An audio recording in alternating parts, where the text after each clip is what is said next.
17 taun wis katilar. Pucuking gunung gedhe isih panggah kaya biyen mula. Langit isih tetep biru, wulan lan surya isih tetep mandeng lan kangen. 17 taun agawe kang tuwa tambah tuwa. 17 taun ndadekake bayi abang dadi pemuda kang gagah. 17 taun wektu perjanjian. 17 taun wiwitane perpisahan. 17 taun wekdaling pamales. Artinya 17 tahun telah berlalu. Puncak Gunung Gede masih tetap seperti dulu. Langit masih tetap biru. Bulan dan matahari masih berpandangan jauh dan rindu. 17 tahun membuat si tua tambah tua. 17 tahun membuat seorang orang menjadi pemuda gagah. 17 tahun masa perjanjian. 17 tahun ujung perpisahan. 17 tahun saat pembalasan. Selama diam di puncak Gunung Gede itu bersama gurunya, walau bagaimanapun miring otak sang guru, namun baru hari itulah Wiro Saksana melihat dan mendengar Eyang Sinto Gendeng menyanyi. Kata-kata dalam nyanyian itu entah mengapa membuat Wiro jadi berdebar. Apakah maksud kata-kata nyanyian itu? Perasaan yang bagaimanakah yang tengah dicetuskan oleh gurunya karena Wiro melihat nenek itu menyanyi dengan penuh perasaan, dengan mata memandang jauh ke depan. 17 tahun membuat aku si tua bangka tambah tua. Kata-kata ini jelas ditujukan ke diri gurunya sendiri. Tapi pada siapakah ditujukan kalimat yang berbunyi 17 tahun membuat seorang orok menjadi pemuda gagah itu? Apakah ditujukan kepadanya? Berdebar hati Wiro Saksana. Kemudian kalimat-kalimat 17 tahun ujung perpisahan serta 17 tahun saat pembalasan. Apakah arti semua itu? Ketika Wiro Saksana memandang ke atas pada saat itu pula Eyang Sinto Gendeng melihat ke bawah, dan mata yang tajam dari Wiro Saksana meskipun cuma sekilas, namun masih dapat melihat pantulan air muka serta cahaya mata gurunya yang lain dari biasanya. Air muka itu, sinar mata itu menyembunyikan satu perasaan sedih.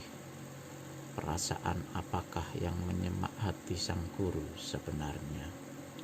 Tiba-tiba Eyang Sinto Gendeng membentak keras sampai Wiro Saksana terkejut dan serasa terbang nyawanya. Tunggu apa lagi, geblek? Orang sudah haus, dianya tegak mematung. Kukencingi kepalamu baru tahu. Lemparkan gayung itu, cepat! Dan Wiro Saksana segera lemparkan gayung batok kelapa yang berisi air ke atas. Gayung itu melesat ke atas tanpa setetes air pun yang tumpah. Bagus Wiro, bagus sekali, memuji Sinto Gendeng. Dan dengan tangan kirinya disambutnya gagang gayung. Sesaat kemudian tenggorokannya yang kurus dan kerinyutan itu kelihatan turun naik meneguk air dari dalam gayung. Air itu diteguknya sampai habis. Terima gayung ini kembali, Wiro. Gayung melesat ke bawah. Wiro Saksana ulurkan tangan untuk menyambut. Tapi pada detik itu pula di atas pohon, gurunya kelihatan mengarahkan tangan kanannya. Angin deras memotong kepala gayung, membuat gayung yang hendak disambut Wiro Saksana itu mencelat ke samping dan menyerang dadanya. Gila betul, bentak si pemuda. Cepat-cepat dia palangkan tangan lengannya di muka dada. Gayung dan lengan beradu. Gayung pecah berantakan ke tanah. Gagangnya patah dua. Pada saat itulah Eyang Sinto Gendeng melayang turun ke bawah. Kedua kakinya menjejak tanah tanpa suara dan tanpa meninggalkan bekas sedikit pun. Padahal cabang pohon bambu kelutuk itu dari mana dia meloncat tadi hampir 4 tombak tingginya. Dapat dibayangkan bagaimana luar biasanya ilmu meringankan badan perempuan sakti ini. Kedua orang itu, guru dan murid, berdiri berhadap-hadapan.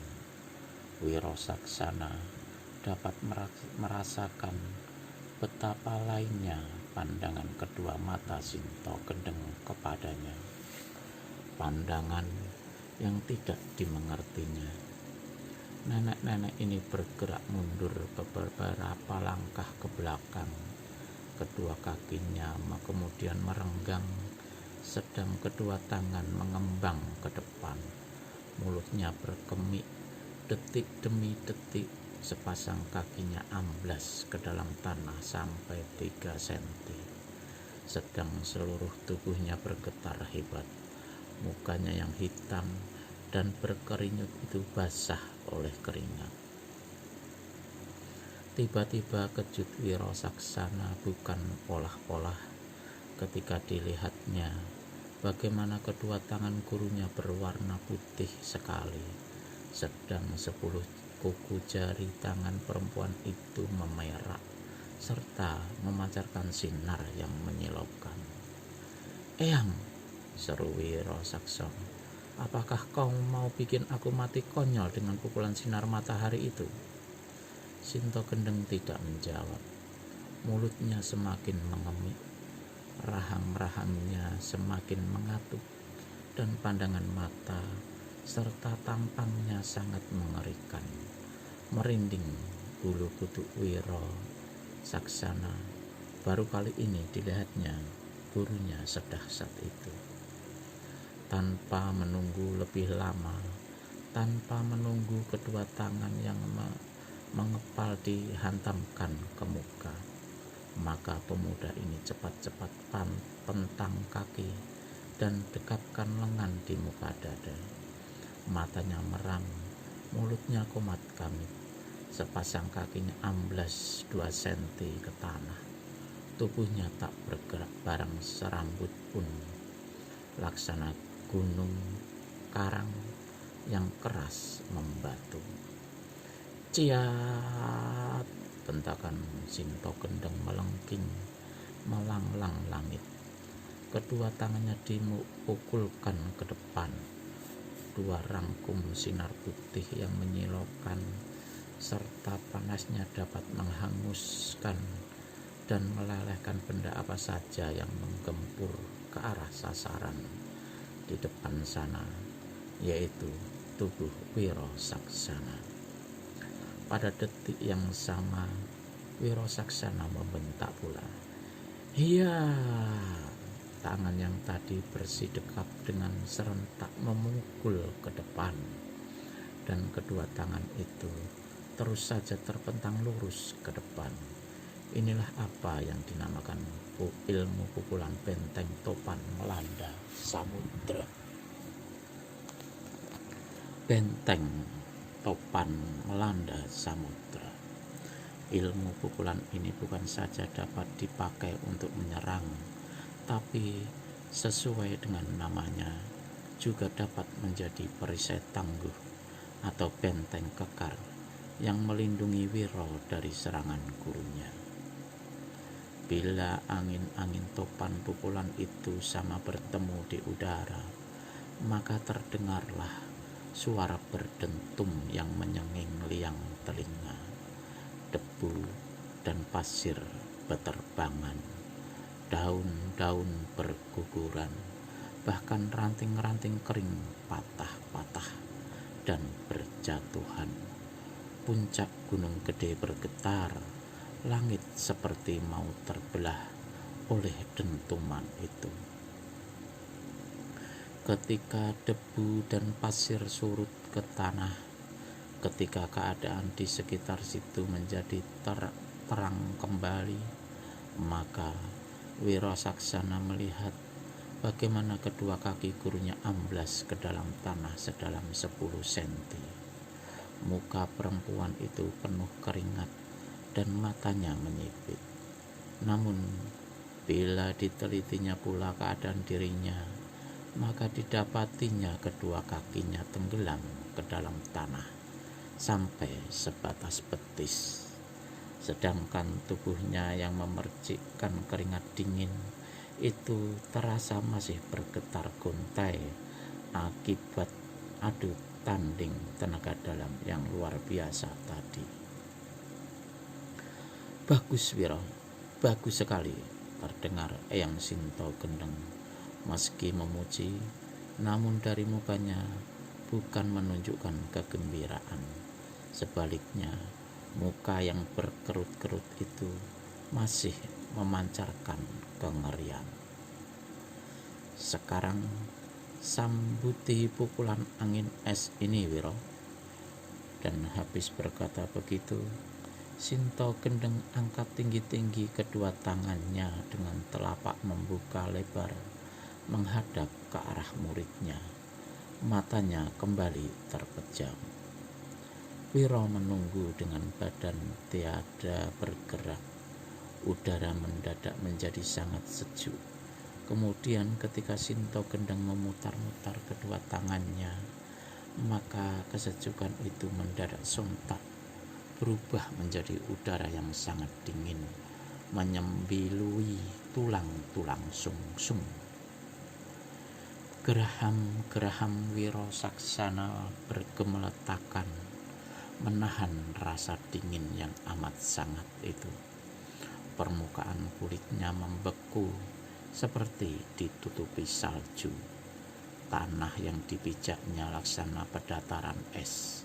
1 menit saja hal itu berlangsung. Lebih lama, pastilah tubuh pemuda ini menjadi beku membatu. Inilah kehebatan ilmu kesaktian yang bernama angin es itu.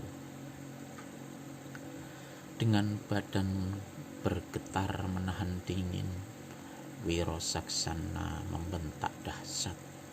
Bersamaan dengan itu, kedua tangannya diputar-putar ke udara. Angin laksana badai menggebu-gebu ke berbagai arah. Puncak gunung itu menderu-deru. Daun-daun pohon yang tadi kaku tegang oleh dinginnya udara, kini kelihatan mulai bergerak semakin kencang. Udara dingin yang tadi menyayat sungsung kini tergetar buyar dilanda ilmu angin puyuh yang dilepaskan oleh Wiro Saksana. Semakin keras putaran tangan pemuda itu, semakin membadai gebubu angin, semakin buyar udara dingin. Daun-daun pohon yang tadi hanya bergerak-gerak kini jatuh berhamburan bersama rantingnya. Kemudian satu demi satu pohon-pohon kecil bertumpangan. Pohon-pohon besar yang masih bisa bertahan menjadi gundul daun dan rantingnya. Tubuh Eyang Sinto Gendeng kelihatan tergoyang hebat pakaian hitamnya berkibar-kibar. Gila betul, gila betul, teriak perempuan sakti itu. Mulutnya mengeluarkan lengkingan dahsyat. Kemudian dia melompat sejauh 9 tombak dan dari situ mencabut sebuah tusuk punde, lalu menyambitkannya ke arah Wiro. Sang murid cepat-cepat hentikan putaran tangannya dan melompat ke samping. Tusuk punde membawa angin maut itu melesat menghantam sebatang pohon. Pohon itu tumbang dengan batang pecah berkeping-keping. Udara dingin lenyap, angin yang memuyuh juga lenyap, dan suasana kembali seperti sedia kala. Ketika Wiro memandang ke depan, dilihatnya gurunya berdiri memegang sebentuk kapak yang aneh sekali. Belum lagi dia sempat meneliti lebih lama benda itu. Eyang Sinto Gendeng ajukan pertanyaan. Kau lihat senjata di tanganku ini, Wiro? Kau lihat? Sang murid mengangguk dan matanya tetap lekat ke kapak aneh di tangan gurunya. Kali ini kau tak akan sanggup lagi berkelit dari seranganku, Wiro. Eyang Sinto, apakah kau sudah gila hendak membunuh murid sendiri? Perempuan itu tertawa menghikik. Aku memang sudah gila, Wiro. Kalau tidak, percuma namaku Sinto Gendeng. Goblok kau yang tidak tahu artinya gendeng. Wiro memandang dengan waspada. Matanya kembali meneliti kapak aneh di tangan gurunya. Kapak itu bermata dua dan besarnya hampir sebesar batu bata. Gagangnya putih bersih, mungkin terbuat dari gading menurut taksiran Wiro. Pada batang kapak yang besar hampir sebesar lengan itu kelihatan 6 buah lubang-lubang kecil. Ujung terbawah dari gagang kapak ini merupakan kepala seekor naga yang mulutnya membuka. Wiro, kata Eyang Sinto Gendeng, aku akan pergunakan kapak ini 3 jurus berturut-turut untuk menyerangmu. Bila kau sanggup melayaninya, kau akan selamat. Kalau tidak, maka bersiaplah untuk mati konyol. Wiro Saksana kertakkan geraham. Dia hendak menjauhi kata-kata gurunya itu. Namun, sebelum mulutnya terbuka, Eyang Sinto Gendeng sudah berseru. Ini jurus pertama, Wiro.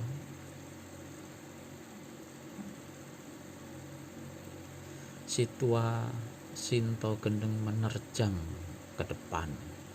Kapak besar di tangan kanannya membabat kian kemari dengan jurus orang gila mengebut lalat. Ketika tadi Wiro Saksana memainkan jurus itu dengan mempergunakan sebilah keris, kehebatannya sudah luar biasa. Apalagi kini penciptanya sendiri yang melakukannya, maka dahsyatnya bukan olah-olah. Kapak besar itu berkelebat kian kemari, hampir tidak kelihatan karena cepatnya. Angin deras bersiuran mengibar-ngibarkan pakaian Wiro. Angin deras ini bukan sembarang angin karena bisa menyambar kulit, maka kulit itu perih bukan main, seperti lecet, dan dari mulut kepala naga pada ujung gagang kapak senantiasa keluar suara mendengung macam tawon.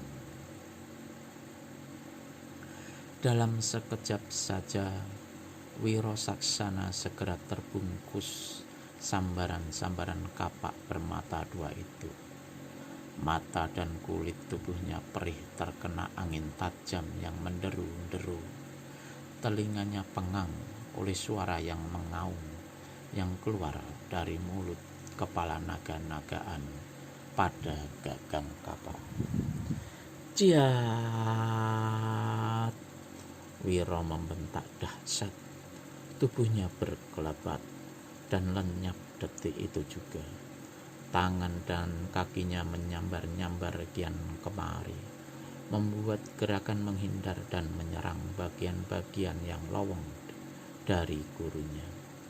Tapi mana dia sanggup menghadapi senjata aneh yang dahsyat itu.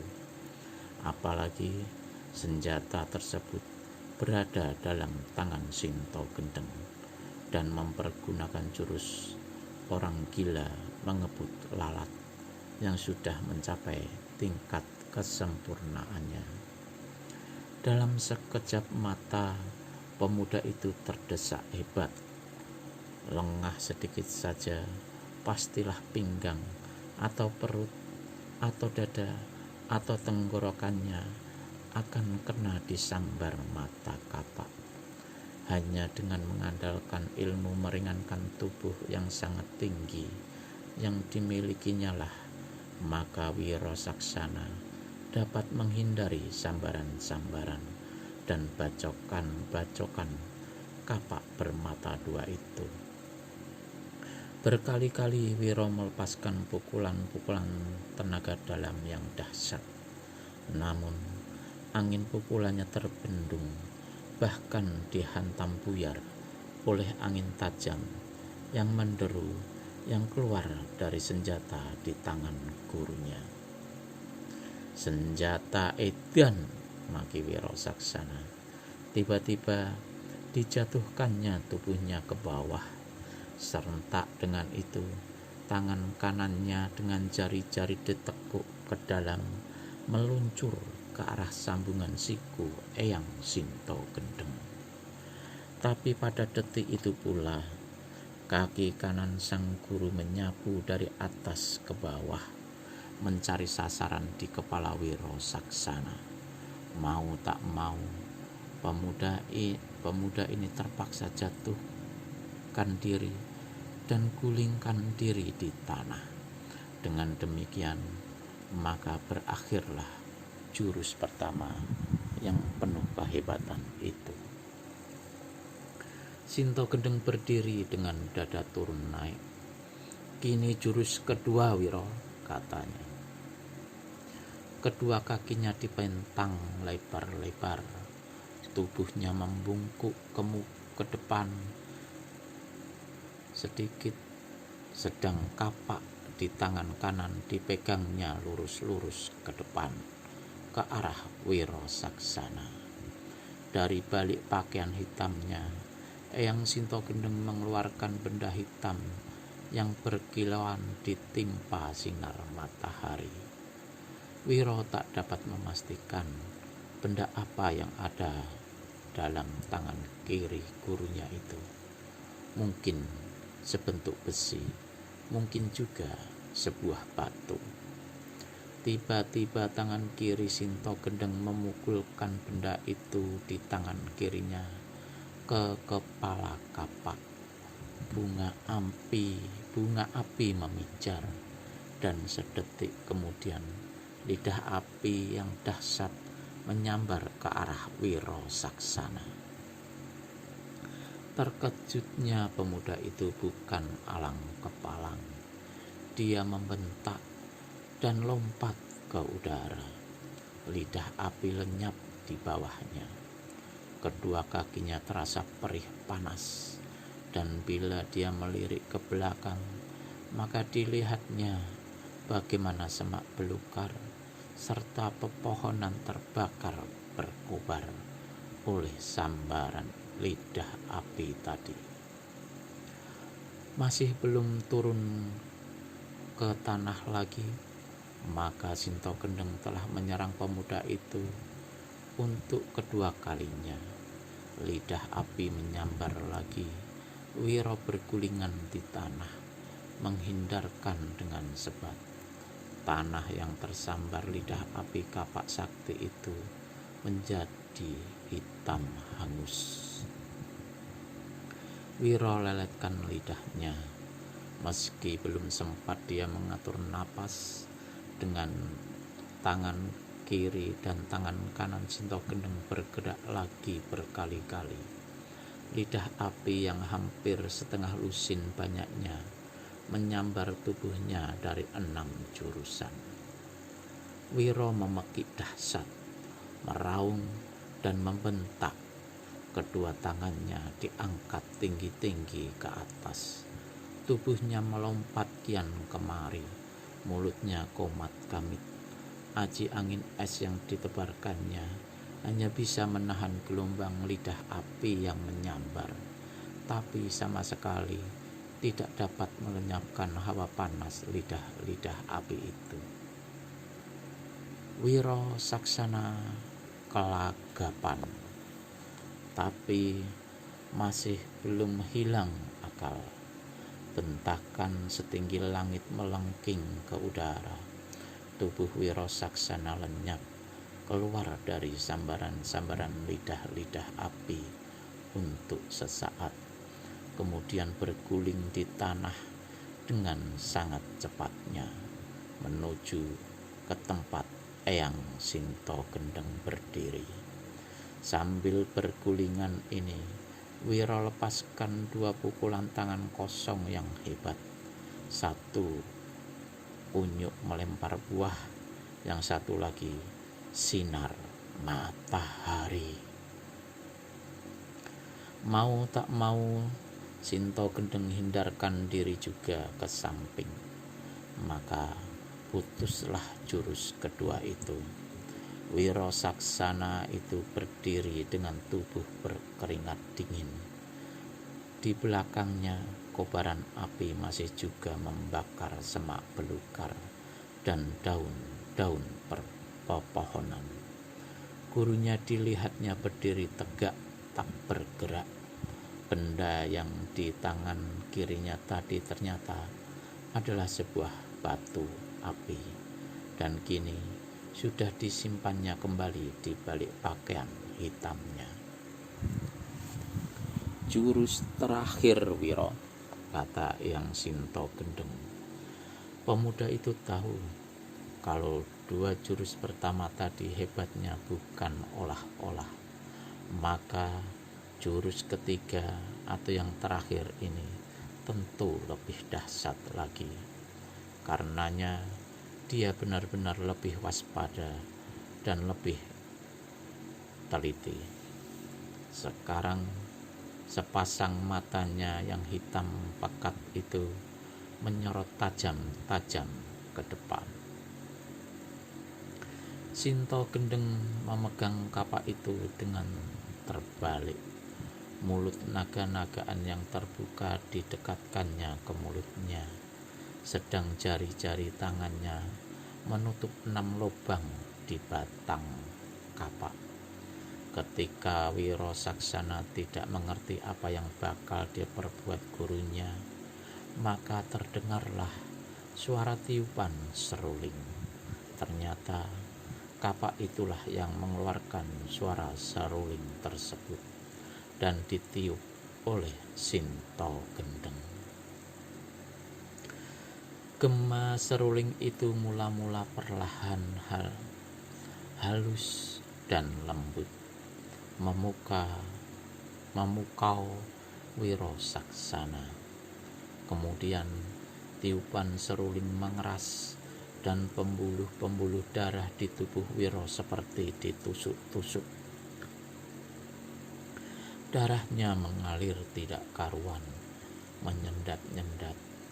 Matanya mengabur, kepalanya berat dan pusing. Maklum bahwa tiupan seruling itu bukan tiupan biasa.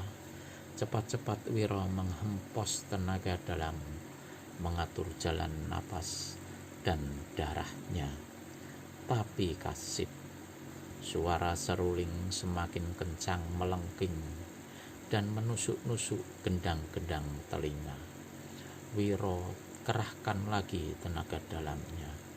Mulutnya komat kamit, kedua tangannya menghantam ke arah Sinto Gendeng. Tapi sang guru kini tidak di tempat, melainkan berlari-lari sebat mengelilingi pemuda itu. Wiro membentak, tapi suaranya tidak keluar. Dari melompat, tapi tubuhnya terhuyung. Seluruh kekuatan luar dan dalamnya punah oleh tiupan seruling. Pinggangnya tertekuk ke depan. Mendadak samar-samar ingatan jernih melintas di otaknya. Cepat-cepat pemuda ini menutup indera pendengarannya. Sukar sekali awalnya, karena saat itu kedua liang telinganya sudah mengeluarkan darah. Tapi dengan kerahkan segala sisa tenaga yang ada, pemuda ini sanggup juga menutup pendengarannya. Begitu suara seruling lenyap dari telinganya, maka perlahan-lahan tenaga luar dan dalamnya yang tadi punah kini datang kembali. Tapi rasa yang menusuk-nusuk pembuluh-pembuluh darahnya masih belum lenyap. Karenanya diaturnya jalan nafas dan darahnya. Pengaruh tiupan seruling sakti itu berhasil dilawannya sedikit demi sedikit. Dan ketika dirasakannya sudah punya kekuatan untuk balas menyerang, pemuda ini pura-pura jatuhkan diri ke tanah, pura-pura pingsan. Namun begitu tangan kanannya menyentuh tanah, segera diraupnya pasir tanah itu dan dilemparkannya ke arah Sinto Gendeng. Ratusan pasir yang sudah diisi dengan aji angin puyuh itu menderu ke arah mulut naga-nagaan dan lubang-lubang di gagang kapak. Ratusan butir lagi menyerang ke arah muka Sinto Gendeng. Perempuan tua renta itu melepaskan mulutnya dari mulut kepala naga dan cepat-cepat menghembuskan ke depan. Pasir-pasir yang menghambur menyerangnya rontok kembali ke tanah. Bersamaan dengan itu, Sinto Gendeng memasukkan kapak saktinya ke balik pakaiannya. Berarti jurus ketiga yang mendebarkan itu berakhir sudah. Wiro berdiri tersengal-sengal, bersandar. Matanya tetap menyorot lekat-lekat dan memperhatikan gerak-gerik gurunya. Meski tadi Eyang Sinto Gendeng mengatakan hanya akan menyerangnya sebanyak 3 jurus, tapi bukan mustahil nenek-nenek itu akan menyerangnya kembali. Tapi dilihatnya Eyang Sinto Gendeng cuma memandang saja kepadanya. Wiro garuk-garuk kepala yang tidak gatal. Sekian belas tahun lamanya dia menuntut ilmu kesaktian dan ilmu silat, baru hari ini diketahuinya bahwa Eyang Sinto Gendeng memiliki sebuah senjata berbentuk kapak yang demikian anehnya, tapi juga demikian hebatnya. Selama sekian tahun, baru hari itu pula gurunya menggempur dia dengan serangan yang benar-benar mematikan. Serangan-serangan yang dilancarkan tidak dengan tertawa-tawa sebagaimana biasanya. Dihubungkannya pula dengan nyanyian yang dibawakan gurunya tadi. Benar-benar banyak keanehan yang dilihat Wiro Saksana hari ini. Tiba-tiba dilihatnya nenek-nenek sakti itu berkelebat. Wiro segera siapkan diri. terdengar suara tertawa yang mengikik-ngikik macam kuda. Gila betul, maki Wiro. Dia cepat-cepat lompat ke samping karena Eyang Sinto Gendeng berkelebat ke arahnya.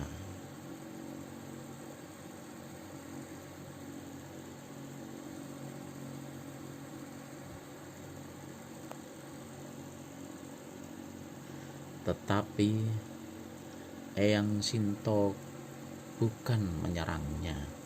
Nenek-nenek sakti ini ternyata hanya melompat ke atas pohon jambu kluthuk dan duduk di cabang tempat dia duduk sebelumnya.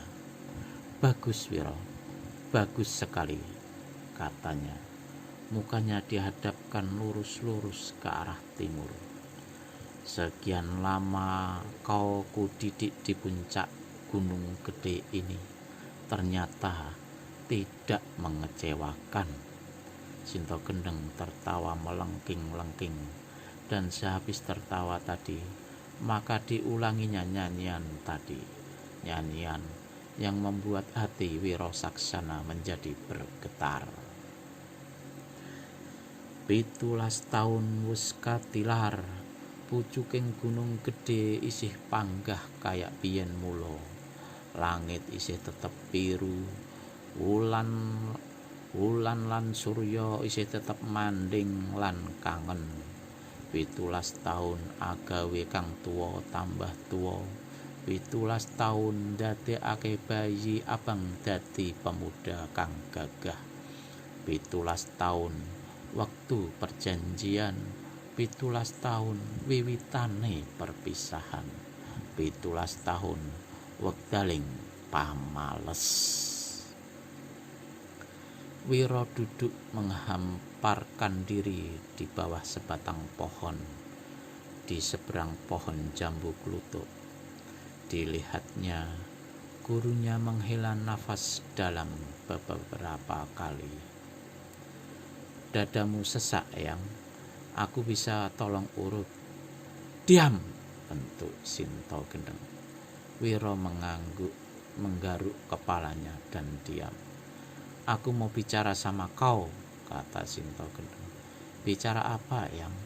Pemuda ini mulai bicara sungguh-sungguh, karena dilihatnya gurunya juga bicara sungguh-sungguh. Berapa lama kau tinggal di sini bersamaku, Wiro? Murid tidak ingat. Gelok betul. Buat apa aku ajar tulis baca dan berhitung sama kau? Mungkin 10 tahun, Eyang. Goblok. 17 tahun, tahu? Wiro tertawa. Iya, 17 tahun, Eyang, katanya pula. Kuharap hari ini kau jangan bicara sinting sama aku, Wiro, bentak Sinto Gendeng, dan matanya masih terus menatap ke timur. Kau lihat matahari itu? Lihat, Eyang, jawab Wiro seraya memandang ke timur. Matahari itu masih tetap matahari, yang dulu juga masih sama dengan matahari 17 tahun yang silam. Puncak gunung gede ini juga masih seperti dulu juga, cuma yang tua tambah tua, yang orok jadi pemuda. Cuma dunia luar yang banyak berubahnya. Wiro Saksana mendengarkan dengan sungguh-sungguh, karena tak pernah dilihatnya gurunya bicara seperti itu sebelumnya. Kemudian terdengar kembali suara sang nenek. 17 tahun, sekian lama kau tinggal bersamaku, belajar tulis baca, belajar ilmu silat, belajar segala kesaktian. Tapi kau jangan lupa, kudu ingat ilmu dan segala kesaktian apa yang telah aku berikan sama kau semuanya adalah masih sangat terlalu kecil, terlalu sedikit, sama sekali tidak ada artinya jika dibandingkan dengan ilmu kekuasaan Gusti Allah. Kau mengerti, Wiro? Ya, Eyang. Karena itu kau mesti sadar, kudu ingat kalau ini hari kau sudah menjadi sakti mandraguna yang tak sembarang orang bisa menandingi kau. Tapi hal utama yang mesti kau lakukan ialah menjauhkan diri dari segala sifat yang tidak baik.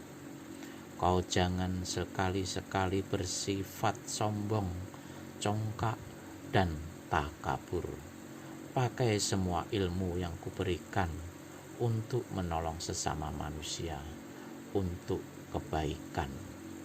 Kalau kau menyeleweng, kau akan dapat balasan sendiri di kemudian hari. Kau mesti ingat bahwa bukan kau saja yang sakti di dunia ini. Kau mesti sadar bahwa di luar langit ada langit lagi. Kau sadar, Wiro? Sadar, Eyang. Ingat, Eyang. Ingat, ya ingat. Manusia ingat dengan pikirannya, sama otaknya. Tapi aku tak mau kalau kau cuma sekedar mengingat saja, karena setiap ada ingat mesti ada lupa.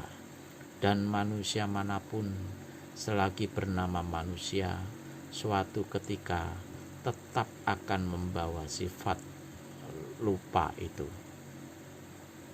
Lupa dan kelupaan, yang penting ialah kau mesti menanamkan sedalam-dalamnya ke dalam hatimu, ke dalam sanubarimu, ke dalam aliran kau punya darah, ke dalam detakan jantung, ke dalam hembusan napas.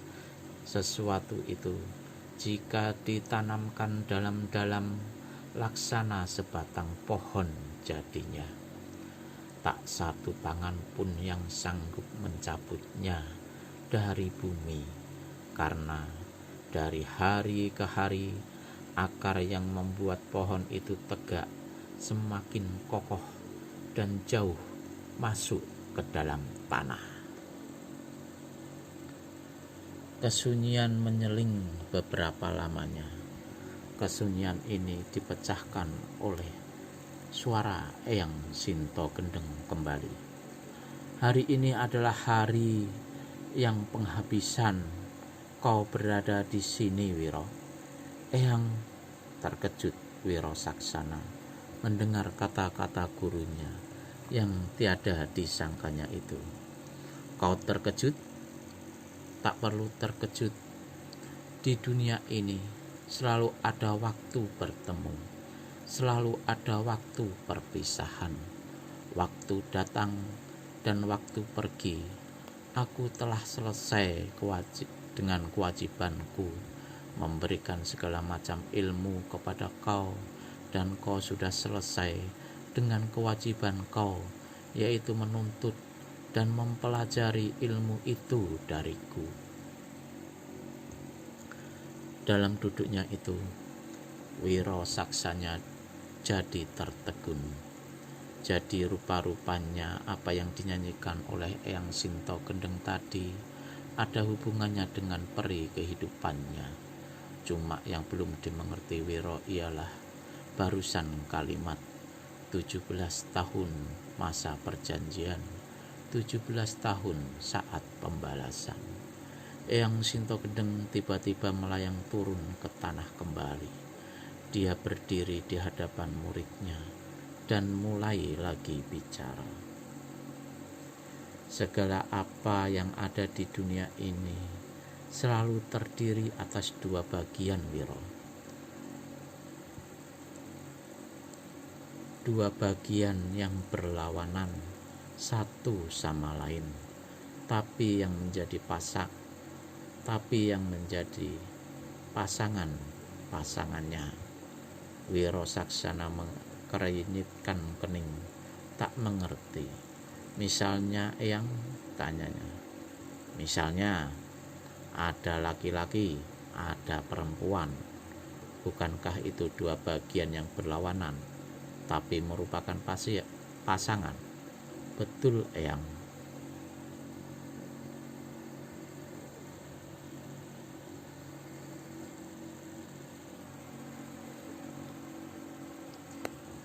Misal lain, ada langit, ada bumi, ada lautan, ada daratan, ada api, ada air, ada panas, ada dingin, ada hidup, ada mati, ada miskin, ada kaya, ada buta, ada melek, ada lurus, ada bengkok, ada panjang, ada pendek, ada tinggi, ada rendah, ada dalam, ada cetek.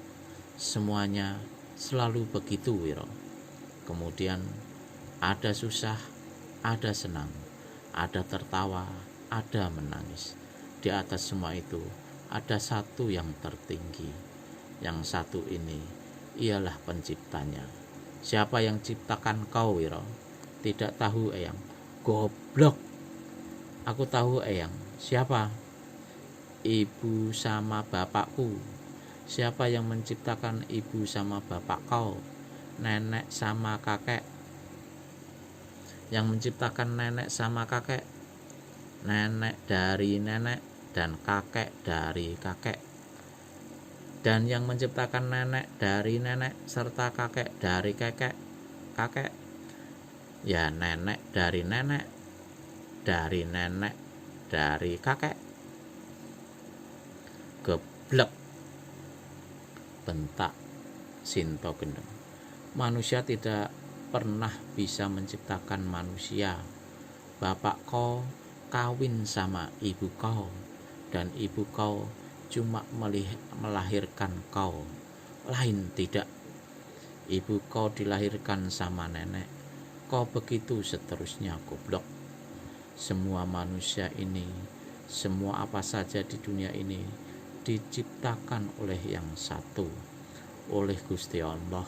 Hal-hal yang dua itu pun juga diciptakan dengan kodrat irodatnya Gusti Allah. Gusti Allah ciptakan laki-laki, juga dia ciptakan perempuan. Gusti Allah bikin langit, juga bikin bumi, bikin orang-orang susah, juga bikin orang-orang senang, bikin manusia-manusia kaya, juga bikin manusia-manusia miskin. Sekarang aku mau tanya sama kau, berapa kau punya mata? 2, Eyang. Hidung 1, Eyang. Lubang hidung 2, Eyang. Mulut 1, bibir 2, Eyang.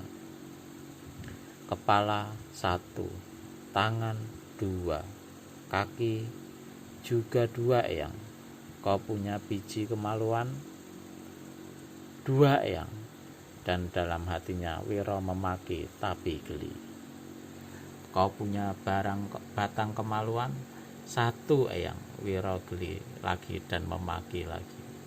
Nah, itu semua membuktikan di dunia ini kehidupan manusia adalah tak ubahnya seperti bilangan 2 dan 1, 1 dan 2, 2, 1, 2, dan seterusnya. Angka 2 dan 1 itu selalu ada melekat dalam diri manusia, dan semuanya itu hanya diciptakan oleh Yang Maha Kuasa, yakni Gusti Allah. Kehidupan 2 dan 1 ini, kehidupan 2, 1, 2 ini, dan adanya 2, 1, 2 ini tak bisa diingkari dan harus melekat dalam diri manusia. Manusia pasti akan merasakan senang, susah, gembira, sedih, kaya, miskin, lapar, kenyang, hidup, mati, dan manusia juga mesti percaya pada yang satu, yakni Gusti Allah.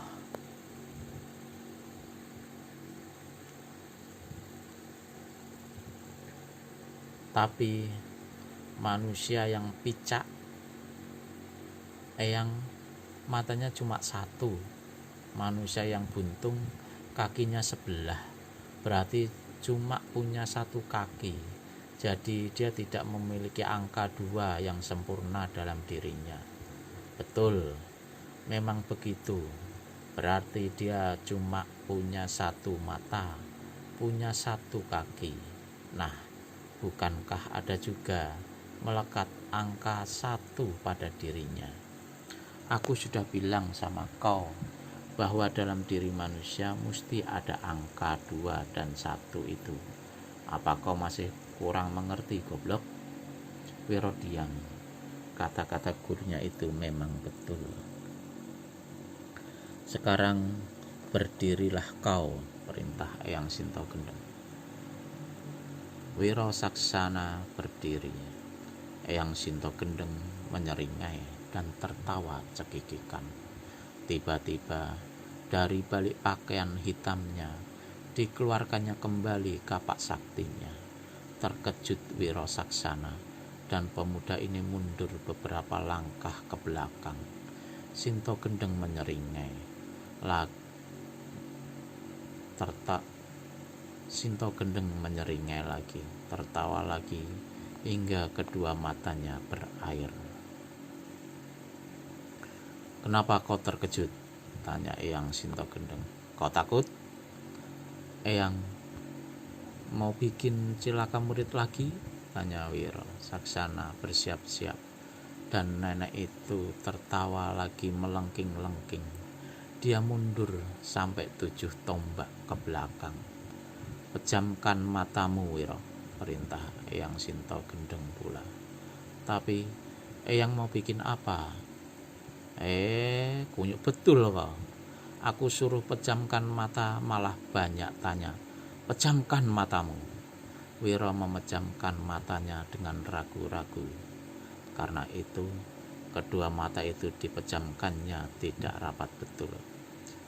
Biar rapat, hardik Wiro Sinto Gendeng. Dan Wiro terpaksa menutup matanya rapat-rapat. Buka bajumu. Wiro membuka bajunya dan meletakkannya di tanah. Kedua matanya tetap memejam. Buka tangan kananmu, naikkan ke atas dan hadapkan telapaknya kepadaku, perintah Sinto Gendeng lagi. Wiro mengikuti perintah itu. Eyang Sinto Gendeng memegang mata kapak dengan tangan kanannya erat-erat. Salah satu jarinya kemudian menempelkan di satu bagian rahasia pada gading dekat kepala kapak yang terbuat dari besi putih itu. Apapun yang terjadi, sekali-sekali jangan buka kedua matamu, dan sekali-sekali jangan bergeser kecuali kalau kau mau mampus. Eyang, diam. Gila betul, bentak Sinto Gendeng. Wiro terpaksa membungkam. Perempuan tua itu menekan alat rahasia dekat kepala kapak. Maka dari mulut naga-nagaan di hulu kapak melesat dengan suara menderu 36 batang jarum putih. Ke-36 jarum itu mendarat dan menancap di dada kanan Wiro Saksana. Jarum-jarum ini menancap dengan teratur, membentuk susunan angka 2, 1, 2. Pemuda itu menjerit keras, tubuhnya rebah ke tanah. Sekali lagi Sinto Gendeng menekan alat rahasia dekat kepala kapak. Kini 24 batang jarum hitam meluncur dan menancap di telapak tangan sebelah kanan Wiro Saksana. Pemuda ini menjerit lagi karena tancapan jarum yang 36 tadi telah membuat dia tak sadarkan diri. Sebelum Wiro Saksana siuman, Eyang Sinto Gendeng sudah mencabuti jarum-jarum putih di dada pemuda itu. juga jarum-jarum hitam di telapak tangan kanan Wiro. Dan ketika Wiro sadarkan diri, maka dilihatnya di kulit dadanya terukir deretan angka 212 berwarna hitam kebiruan. Angka-angka yang sama juga terdapat di telapak tangannya. Bedanya angka yang di telapak kanan ini agak kecil dan berwarna putih, sehingga agak samar-samar kelihatannya. Berdiri Wiro, perintah sang guru. Wiro Saksana berdiri. Dia tak tahu apa sebenarnya yang telah dilakukan oleh gurunya. Yang dia tahu tadi ialah suara yang menderu-deru. Lalu dia menjerit, lalu roboh dan tak ingat apa-apa lagi. Kau telah lihat angka 212 pada kulit dada dan telapak tangan kananmu? Wiro mengangguk. Berarti dalam dirimu sudah kulekatkan unsur-unsur keduniaan dan unsur ingat Tuhan, agar kau tidak lupa bahwa kau hidup di dunia adalah untuk menolong sesama manusia. Juga agar kau tidak lupa bahwa kau mempunyai Tuhan yang harus dituruti segala perintah dan dijauhkan segala larangannya. Kau mengerti? Mengerti, Eyang. Tapi mengapa badanku kini 3 kali lebih enteng dari sebelumnya? Bahkan tenaga juga terasa bertambah hebat.